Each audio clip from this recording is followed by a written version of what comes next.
Hi friends, welcome back to my YouTube channel Chemistry Basics. Today we are going to see the diazonium salt, its preparations and reactions. If you are visiting this channel first time, then please subscribe the channel. Let's go for the topic, that's the diazonium salt. So here is the structure of diazonium salt, in which N2 group with a positive charge attached to phenyl ring or benzene ring. So N2 plus with a positive charge, it is called as a diazonium group. And this is the counterpart here. It's a X minus, maybe Cl, Br, HSO4, obviously with a negative charge. And this is the diazonium salt. So let's see its preparation, how diazonium salts are prepared. So requirement is aromatic primary amine. So this is the starting material for the preparation of diazonium salt. So how we can prepare that? So we have to take a cool solution of sodium nitrite, that is NaNO2, which is slowly added to the solution of aniline in presence of HCl. So you will get the diazonium salt. So during this addition, temperature should be maintained between 0 to 5 degrees Celsius by keeping in ice bath. So higher temperature, this diazonium salt is unstable. So remember that. So as diazonium salt is unstable, it's not stored. It is used immediately after its preparation. So whenever you require a diazonium salt, so you have to prepare at the time of experiment or at the time of reaction, and immediately you have to use it. Okay. Let's see the example here. So we have taken the aniline. When it is reacted with a sodium nitrite in presence of HCl, obviously the temperature is maintained 0 to 5 degrees Celsius. Here you will get the diazonium salt. So this is benzene diazonium chloride here. So here nitrogen is having a positive charge. Okay. So this is about the preparation of diazonium salt. Let's see the reactions of diazonium salt. So there are different types of the reactions of diazonium salt, but one of the famous reaction that we have to see, it's a Sandmeyer reaction. Notice Sandmeyer reaction and what's its application. So let's see first what is the Sandmeyer reaction. So aryl diazonium salts, when treated with cuprous salt like a CuCl or CuBr, to form aryl chloride or aryl bromide. So this is the Sandmeyer reaction. Now in this, replacement of diazonium group by halogen, either Cl or Br, takes place. So obviously that diazonium group is now replaced by the halogen here. And in this reaction, nitrogen is slowly evolved. Obviously that N2 group is removed as a nitrogen gas. This is about the Sandmeyer reaction. See the examples of Sandmeyer reaction. So here we have taken, suppose, aniline. When it's treated with a nitrous acid, that's the HNO2, obviously, which is obtained from sodium nitrite and HCl. So you will get this nitrous acid. It will convert this NH2 group into N2 plus, that is a diazonium salt. And now this, in this diazonium salt, this N2 group becomes a very good leaving group. It removed as N2, and when that diazonium salt is reacted with the cuprous chloride, so Cl will comes here and N2 group is removed. So N2 group is replaced by Cl here. So you will get the chlorobenzene. Another example of Sandmeyer reaction, suppose you are taking the paratoluene. So reagent we have taken the HNO2. So converted into a diazonium salt, and this diazonium salt further when reacted with a cuprous bromide, so you will get the bromine here. It's a bromobenzene, but as it's we are taking the paratoluene, it will be converted into a parabromotoluene. So simple reaction is here. NH2 group we can replaced by halogen like Cl and Br by using this Sandmeyer reaction. That's the beauty of this reaction.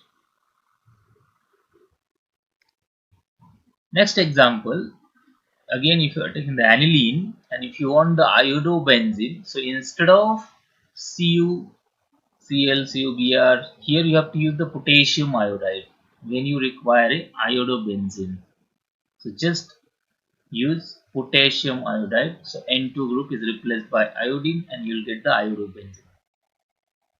If you want a product fluorobenzene, or if you have to replace that NH2 group by fluorine, then you have to use the HbF4, that's the fluoroboric acid.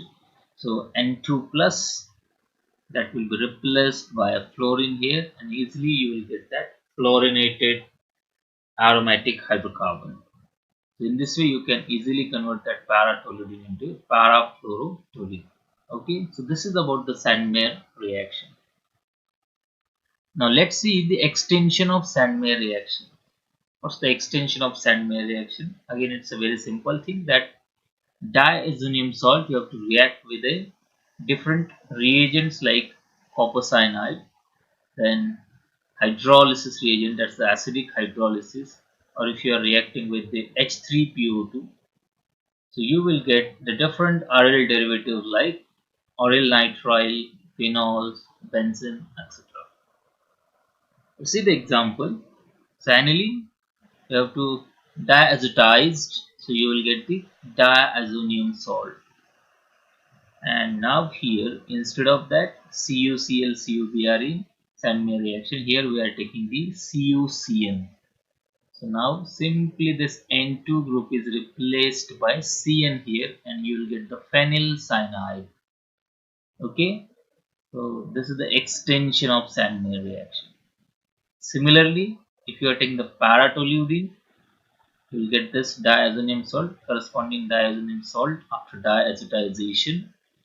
And now that's the important thing. If you want to replace this N2 group by a hydrogen, then you have to use this H3PO2. It's a very important reagent.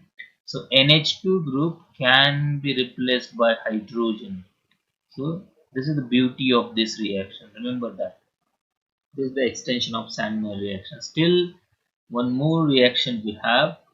Suppose we have a beta-naphthylamine, and if you are reacting with a HNO2, that's the diazotization reaction, you will get diazonium salt here. And now if you are doing the hydrolysis, this N2 group is replaced by hydroxyl group, so you are getting the corresponding phenols. So here it is beta naphthol. So amines can be converted to phenols by using Sandmeyer reaction. So these are the different applications of the Sandmeyer reaction.